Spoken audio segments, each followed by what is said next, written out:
Okidoki, pessoal, como vocês estão? Tudo beleza? Esse quem vos fala é um anime amigo, um otaku fanático e um tanto quanto apaixonado por esse mundo das animações. E hoje eu venho trazer pra vocês o episódio 10 de Termination Shadow. Eu espero que gostem. Bora pro vídeo!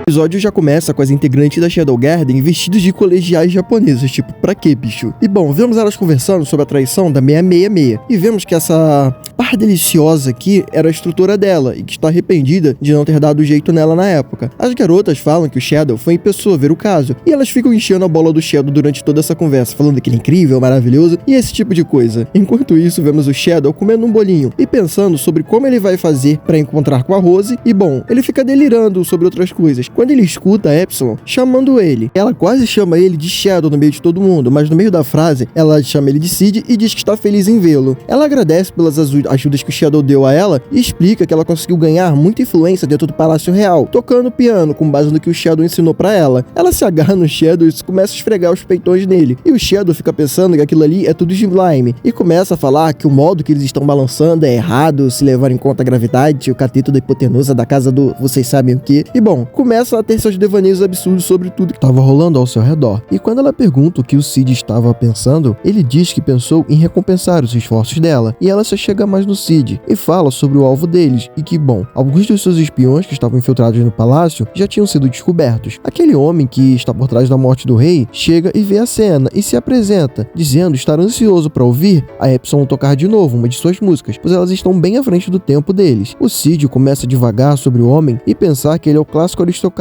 que está sempre tentando ganhar mais poder por meio de jogos políticos e coisas nas sombras. O cara pergunta pra Epsilon quem seria o rapaz ao lado dela, e bom, ela apresenta o Cid como sendo seu único e melhor aluno. O cara pergunta se ele tem um passe para entrar no palácio, e ela diz que trouxe ele como convidado, e se desculpa por isso. O cara dá uma explicação sobre alguns incidentes que ocorreram no palácio, coisa do tipo, e diz que não vai pedir pro Cid se retirar, mas em troca ele deveria tocar uma peça pra eles. O Cid fica pensativo, mas acaba concordando em tocar. Bom, ele se senta no piano e a Epsilon fica tirando fotos dele, como se fosse uma fã. E uma outra garota da Shadow Garden aparece para ver o Cid tocando. O Cid se prepara e começa a tocar. E os nobres ficam todos incrédulos com quão bom o Cid começa a tocar. E bom, ele aproveita a oportunidade para roubar os caras. O Cid é 100% carioca, mano, é confirmado. E quando ele termina de tocar a música, o pessoal fica extasiado e começa a aplaudir ele, perguntando quem seria o jovem que estava tocando. A Epsilon interfere e diz que ele ainda está no meio da educação de piano e por isso não quer dar mais informações sobre ele. E diz que o Cid será apresentado no local em momentos apropriados. O Cid usa um poderzinho e vê que aquele homem está com um anel. Era aquele anel que a 666 e a 959 tentaram roubar no episódio passado. Bom, ele vai lá e passa o sarrafo no anel. E do nada, uma das empregadas chega e chama o Cid pra conversar. E bom, eles vão ao local e a empregada começa a se oferecer pro Cid. E bom, ela fala que vai levar ele em um tour pelo castelo. O Cid fica meio receoso, mas ela se oferece tanto que ele acaba aceitando. E bom, eles vão passear no castelo. E a mina fica esfregando os peitões no Cid e diz que os nobres queriam pagar uma fortuna pro Cid tocar piano de forma particular para eles. O Cid fica doido ao ouvir os valores que eles estavam dispostos a pagar. E a empregada aproveita para dizer sobre as ofertas que a família que a geria tinha. E bom, ela fala um monte de vantagens e outras coisas. O Cid fica meio recuado e pergunta sobre a Rose para ela. E a mulher diz que ela odeia a Rose, pois ela aparentemente tinha tomado o lugar dela, e começa a dizer que o reino está um caos por conta das ações dela.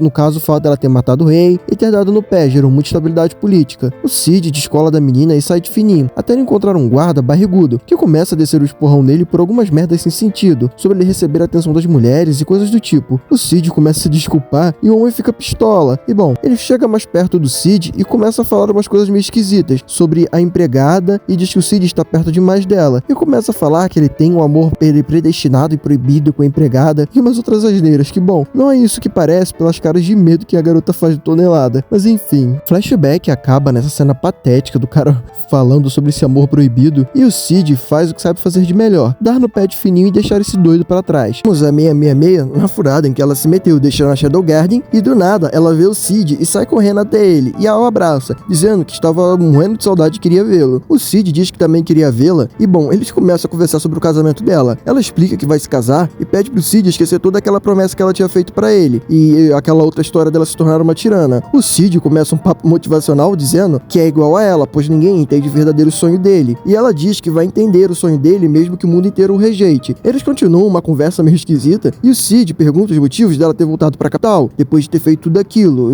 No caso, ele tá falando sobre matar o pai dela e tal, esfaquear o noivo, esse tipo de coisa. Ela diz que não tem nada pra contar e pede pro Sid esquecer sobre tudo isso e, bom, encontrar a sua própria felicidade. Vemos uma conversa da Rosa com aquele nobre e, bom, ela dá um tapa na cara dele quando ele se engraça pra cima dela. E ele enforca ela dizendo pra ela medir as palavras e as atitudes, pois a mãe dela era uma refém dele. O Sid escuta tudo e diz que está na hora de mudar os planos dele. E ele saca aquele anel que pegou do nobre. E vemos a 595 conversando sobre a traição da 666. E, bom, sobre uma guerra iminente no reino. E do nada, o Sid chega na sala e vemos as meninas paparicando ele com massagens, frutas e outras coisas. O Sid começa a falar que resolveu o problema e as garotas ficam impressionadas. E vemos uma cena daquele nobre se reportando a um outro nome, que, aliás, vale dizer, provavelmente é o dublador do Dio, pela voz. Sim, sempre que eu ver o dublador do Dio dos animes, eu vou comentar que é o dublador do Dio. Enfim, o homem diz que o nobre teria uma vaga garantida no grupo deles, quando isso tudo acabasse. E, bom, o anime acaba com uma mulher chamando esse homem de pervertido e ele indo atrás dela, dizendo que mulheres não têm jeito. E, bom, pessoal, estamos encaminhando para uma possível guerra. Eu espero que ela aconteça da forma mais séria pra